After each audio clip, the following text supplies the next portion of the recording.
I feel like the Yeah. thesis for this is kind of like, was Gen Q like worth it? Was there a point? Welcome to a very special recorded, I think this is the first time we've recorded something in advance video. And I'm here with Jess, of course, from the podcast Hot Takes and Deep Dives. And today we're going to be talking about some things the L Word Generation Q did right. And Yay! Piper's here. Woo! Stuff they did right. Piper's like, I gotta get these bitches to stop Piper's talking like, about wasn't this this canceled show. already?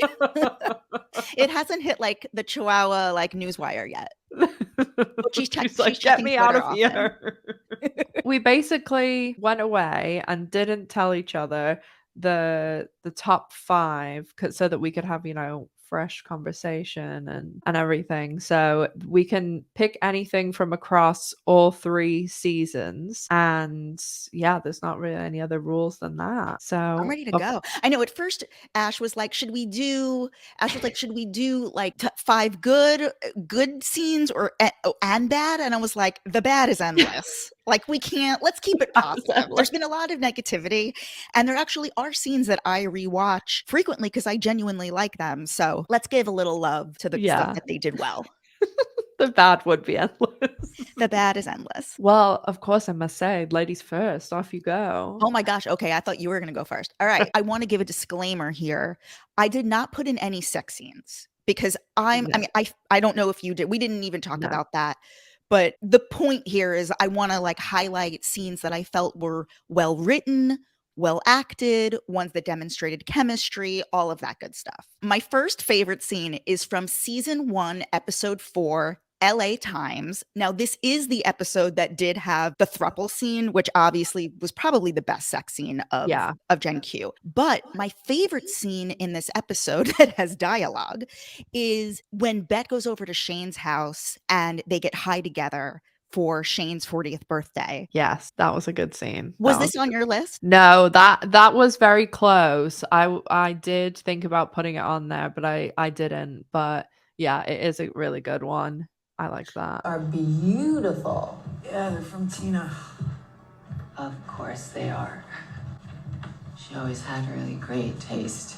Not always. I love Bette's line, like, did you ever think you'd be spending your 40th birthday with a middle-aged lesbian and no chance of sex? Did you ever think you would be spending your 40th birthday with a middle-aged lesbian and no chance of sex? I wish you had told me you were a lesbian. You're so secretive. I don't think that's so much of a secret. I feel like it really demonstrates the Bette and Shane friendship, which really is strong because, I mean, for example, like this is so random, but like my mom watches The L Word. I mean, my mom's like pretty gay, but my mom would always say, particularly in the original, she's like, Bette would never be friends with Shane. And I actually disagree because especially in the original series, like Shane is the one friend who was really loyal to her at the start of season 2, and she really is the most loyal friend and maybe is like the best friend in a lot of ways. I was talking to some viewers about this because I'm doing the rewatch on my Patreon, and I was talking about, when I first saw, we're still only in season 1.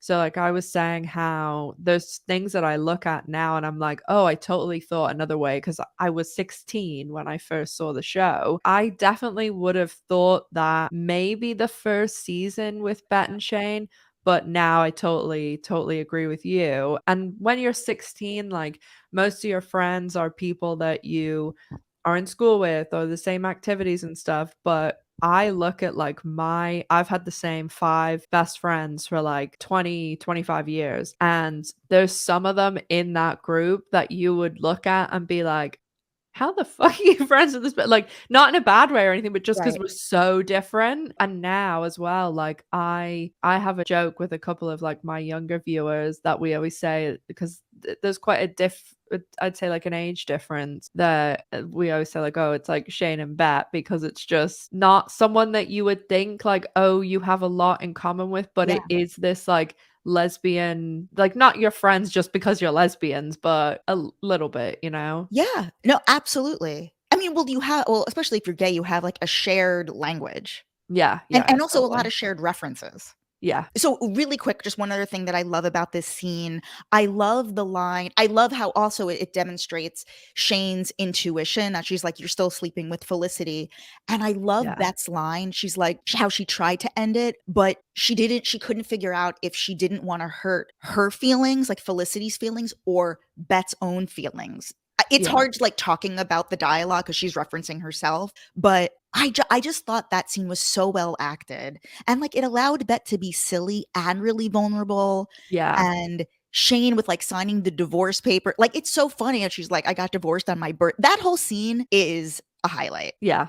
No, I definitely agree. Yeah. Very good. Very good. Okay, so this is probably like a super, super, super obvious one. But in season 1, episode 6, which is of course like the Tina return episode, that scene at the very, very, very end where they're at the doorstep and Tina's going to leave, and just even like everything about, I'm not really like a big music person, but like the whole, I think I'm also like, I know that my own feelings are clouding probably season 1 and this episode and stuff, because it ended up being such a, and not to make it all about me, but to be such a big thing, because like that's when I started the channel and like speaking to all these people and stuff. And I just love that scene because I feel as though it was so like classic Bette and Tina, like what the hell's going on? Everybody's up in the air and emotions. And I did feel as though, because Bette did let herself have that like, oh, please don't go, it was a bit like, what's gonna happen? Yeah. And I look back and I'm like, oh, we were so young and hopeful. We didn't know. Is that this? Let me. I'm trying to remember. The episode where Tina is in the blue sweater? Is that the same episode where she has the scene with Angie about like the driver's license? Yes. Yes. Okay, so I didn't put that scene on my list, but that actually is one of my favorites. The one where she's talking about the getting or her permit, whatever it is. Yeah. Yeah. Um, Yeah. and she admits that she had her first kiss. Like I do love that. I was just reminded, it again, not on my list, but it's like file that under like honorable mentions.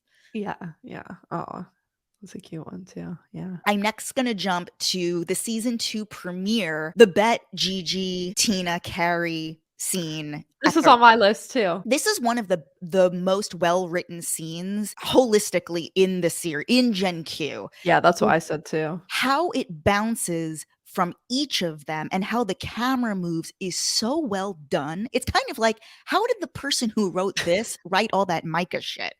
Like, it's truly baffling to me. It kind of highlights just the untapped potential of the Bette and Gigi stuff. They should have made it a deeper storyline. Like, they were so lazy. I mean, we know Marcia doesn't remember writing it, but I mean, there was just so much potential there that they never dug into. And they wasted it in like 3 episodes. Like, if they brought that out for more, it would have been so much better, because it was holy shit. Like, hello, the scene of Bette and Gigi in the next episode has like something like 5 million views on YouTube. Like, Wait, their sex scene? yeah. The Bette and Gigi stuff has like millions and millions of views. There's no other couple on the L Word that can touch it. Like, Even Danny and Gigi? I mean, they do well too. Like, don't get me wrong, but Wait, when you say it's 5 nowhere million close. views, what Showtime uploaded the sex scene? No, it was like a highlights channel. I even have a video that's like Oh. 200,000 views, and it's nothing. Like, I'm not a clips channel. It might even be more now. Danny and Gigi 7.4, but at million, like, that's insane. I think it is this channel. There it is. 25 million. 25 fucking million. 25 million. Holy fuck. Wow. It has to be like every lesbian on earth watching it. That's I insane. love also like the line here was like, we're doing this. Oh, we're doing this. Like, it's so well written. When she left, I thought, Tina just needs some space, you know? I mean, she spent practically her entire adult life in my orbit. She probably just needs to be front and center for a while. But then we thought she'd come back too. Okay, this is another one that's probably like very obvious, but again, I think this is probably Well, I read your mind a little here, so I didn't choose the ones that I knew you were gonna. You know me so well. I think this is definitely one of the best performances in the show. And I can't, if I was like trying not to let my feelings get in and just base it on performance, I would say this is. And in episode 7, when Bette and Tina are having dinner, Carrie asked me to marry her. And I said yes. Congratulations. Really, that's incredible. they just both are like fucking amazing. Yeah. We should celebrate. We should totally celebrate. I think I might have some champagne. I'm so happy for you. I could not get over how good that scene was. And it was like only people who knew their characters so well and an audience watching it who knew them for so well that they've been on screen for 20 years as these people. Like there's so few situations where that could happen that it had to be like the audience, the actors, everything like it, and there had to be some passage of time that it was just that dinner scene was fucking phenomenal. Didn't Jennifer Beals post the recipe for that? Yeah, and it's quite difficult to make that. I can't remember the name of the apparatus now, but the thing that she Yes. uses, that's like apparently like really quite like not complicated, but like it's hard to get right, I think. Obviously, I completely agree with you. Like that's one of my favorite scenes. I just didn't include it on the list because I wanted to have some diversity here. But like that was the one that I'm like, oh, she's definitely gonna. Yeah, use oh that. god. So good. I mean, And Jennifer Beals in particular is so good in that scene. as well, I think it's because it was like the first season and like because Laurel Holloman came back, everybody was so like I even remember like I can remember where I was sitting like thinking about it, and it still was that maybe they're gonna get them together in the finale or something, and it was like poor us like it was so long. But yeah, that was like the true beginning. I have seen some people really dissecting it now, and someone was saying basically like the way that Tina had like structured what she said, like it wasn't Carrie and I want to get married, it was like Carrie asked me to marry her, as if she was like trying to get Bette. And I think season even season 1 or season 2, Ash maybe would have like been like yeah, but I've had my heart broken so much about their unpreparedness and their lack of planning. So I'm sure that was just some sort of Oh, the writer's lack of planning. yeah. Got it. So the only thing that would make me think it would be hopeful is like Jennifer Beals and Laurel Holloman obviously have a lot to do with their scenes, but I don't know how much that happened, you know, in season 1, but Right. thankfully it's in their it was in their hands. Right. Up until now. And Jennifer Beals' hair looks great in that scene too. Oh, that was a request. We need to now insert any scene with Jennifer Beals. We need a hair. As I told my patrons we were doing this, and all of them were like, "We need a hair rating." Yes. Well, listen, the hair looked the best in the original series. So my next pick is season 2, episode 7, titled Light, directed by Rose Trochet, the one episode that she came back for.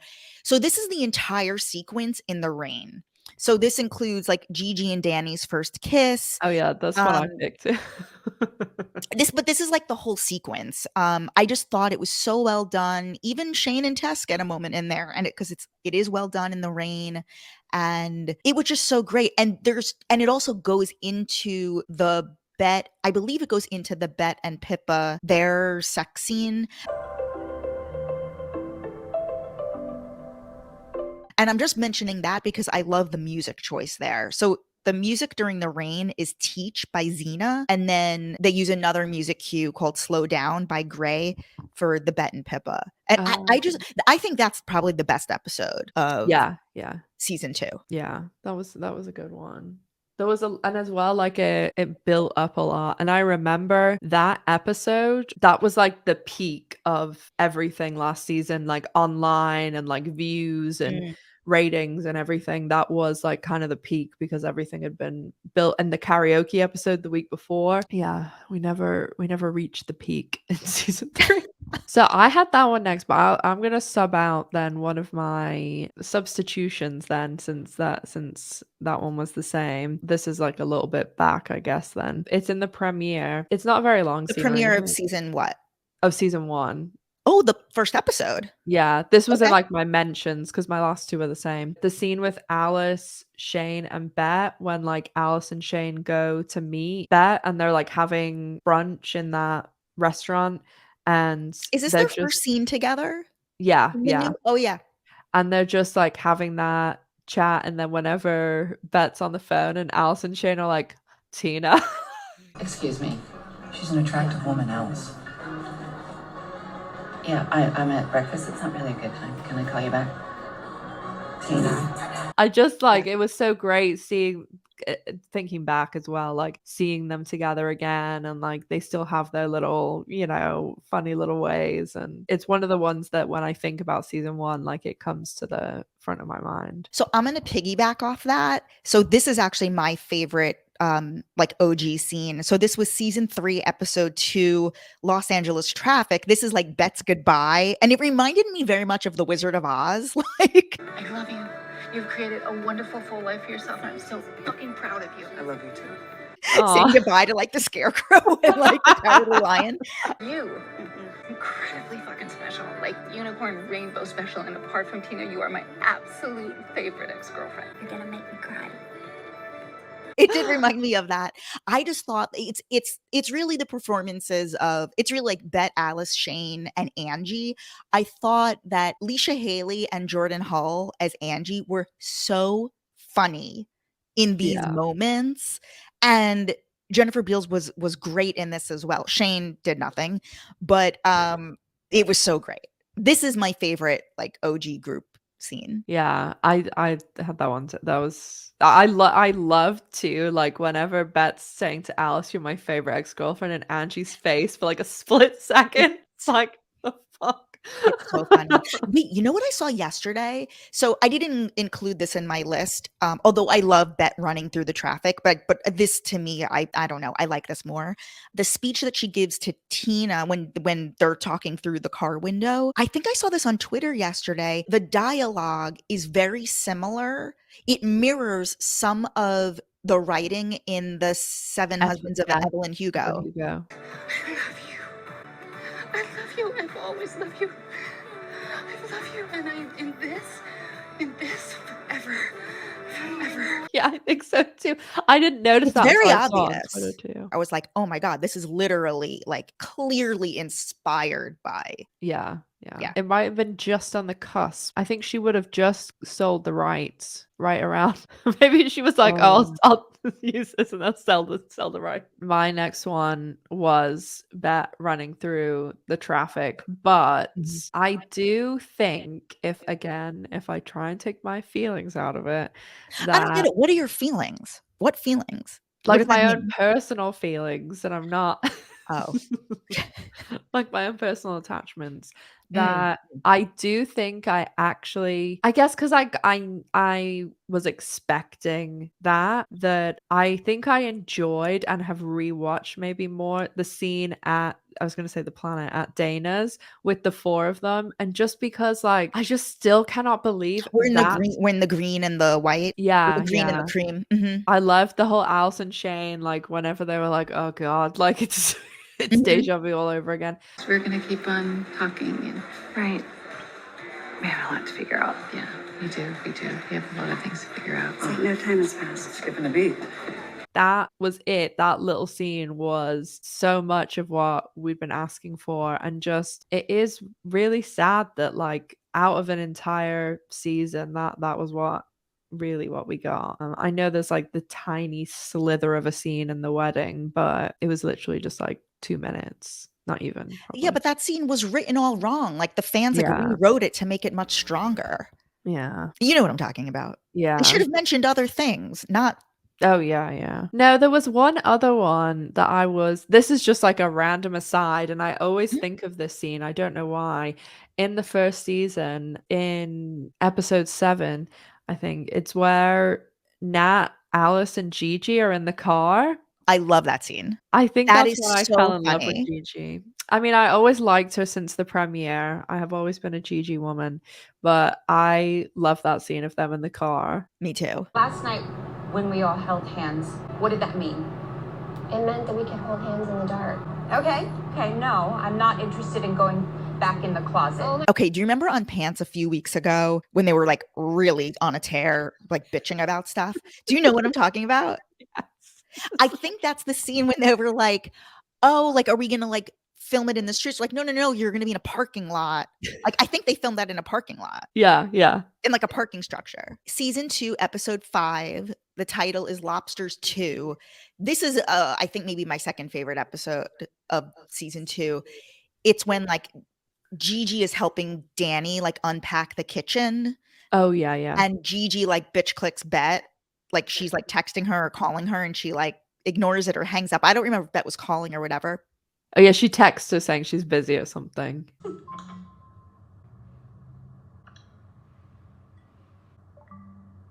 Everything okay? Better than okay. This is when Gigi says, I like your energy. And Danny goes, I don't know what that means. And she goes, yeah, it's what you're feeling right now. I like your energy. I don't know what that means. Sure you do. It's what you're feeling right now. Again, whoever wrote these lines is so in tune with like human connection. How did they write the rest of the nonsense? It's like that's a scene that is so well written. They really did clean house a good bit in between 2 and 3. Like most of the writers on season 3 were very new and very like they're most of them are very young too. Like I think it really was only the 3 producers, and then there was a few people that were like writers assistants that were like bumped up for season 3, but a lot of the people left, and there was a good amount of people that didn't come over from season 1, and then season 2 they got rid of even more, so there wasn't Weird. a lot of people left. I just want to say one more thing about another scene that I loved in that episode. Like the reason why I say this episode was one of my favorites. This is the same episode where it's like the Bette, Carrie, Angie in therapy, and Yeah. Tina as well. But I particularly loved the scene because there's like a few scenes in that of them in the therapist. I guess Micah was the therapist in that instance. The Bette and Carrie dialogue Yeah. about like, wouldn't it be great if you reconnected with her? And she's like, no. She's like, how do you know? The same way you don't like salad. I tried it once and it wasn't for me. But wouldn't it be amazing if you could reconnect with her? No, it wouldn't be amazing. How do you know? Same way you know you don't like fucking scallops, Carrie. I tried it once and it wasn't for me. Rosie is so good in that, in like underplaying in Yeah. that scene. I love that bit where she says about the same way you know you don't like fucking scallops. Like that's one of my Yeah, favorite so good. favorite Yeah. from the whole season. I love that. Are we up to your final? Yeah, it was the Bette and running through the traffic. Oh, okay. Just a second! Get in! Just get in!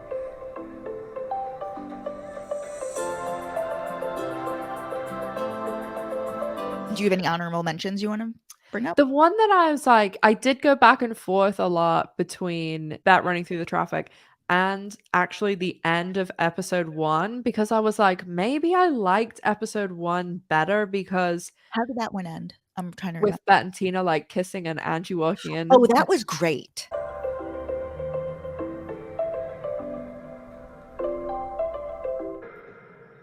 You gotta be fucking kidding me. What the fuck? Because like if I watched that now, I would laugh. Like I still laugh about I did like that, but the dialogue in the next episode was so clunky. I was just thinking that exact same word in my head. Yeah. My final honorable mention, the season 2 premiere, where it's Bette, Alice, and Shane. This is really a favorite scene of mine when Bette is saying how like she's going to die alone. And she's like, how am I going to meet somebody who meets all of my criteria? And she talks about what she wants, like not be married or straight, have kids of their own, have a career. And that's when Alice thinks of Gigi. That scene is perfectly written. No, not a job, a career. To be as passionate about her work as I am about mine. You sure about that? Yeah. No, you've always kind of wanted more of like a wifey, wife kind of type. Yeah, that was a good one. And also how Shane acknowledges, they're like, don't you really just want like a wifey type? Like, Yeah. it's so perfect and real. And I don't know, there's something really funky with the writing in season 3. They use that line and like the start of that scene as like the beginning of the trailer. What line? Whereas the how am I going to find someone who meets all of my criteria? yeah. And when I think about like the season 3 trailer, like it so set something up that it was not like it was setting up something we never got. And What was it setting up? remember the whole thing happened where like I got that Amazon trailer and then released it, and then Yeah. Marcia was texting me like, why do you have this and where'd you get it from? Because the thing that people got, well, one, like there was so much stuff in the trailer like Danny and Gigi, Bette and Tina, like that wasn't they were in a few episodes.